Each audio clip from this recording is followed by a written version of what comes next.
No, ampak, a so te vrednote, ne, družina, tradicija, vem, da ima Patek Filip tak slogan, da pravzaprav nikoli nimaš te ure, ampak jo samo skrbiš zanjo za naslednjo generacijo. A so to pol tudi vrednote, ki jih kupci teh izdelkov želijo živeti? A so to te aspirativne vrednote, ki jih s temi izdelki ljudje tudi na nek način želijo pridobiti ali pa živeti? Bova imela po mojem malo drugačen odgovor. No, se to je vedno dobro, to je nič narobe. Jaz kot naslednja generacija mogoče res tako gledam in upam, da bo, mislim, se zelo veselim take dediščine, ker pač poleg vsega je res to, da je babica nosila to, zdaj v mojem primeru, da je to moj oče izdelal, da je to bil njegov prvi kos nakita, bo meni osebno recimo res neizmerno veliko pomenilo.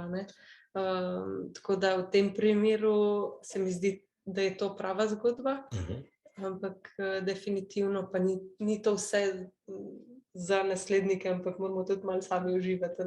Ja, dejansko jaz bom rekel takole, seveda, jaz ne bi nekaj kupil in zapečatil za naslednika.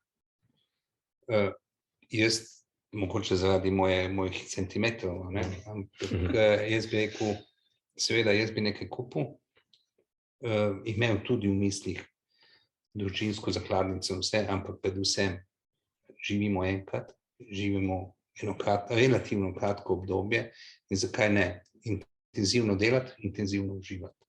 V bistvu, karkoli si privoščite in jo uporabljajte. V Sloveniji je en fenomen, kateri se je po mojem zgodil v zadnjih 5 letih, oziroma se še vedno bolj ojača, da smo opustili določene stereotipe, kaj bo sosed rekel, če bom imel tak prstan, ali kako me bodo oni gledali tretji. Konec kupujete nekaj zase. In to je bistvenega pomena.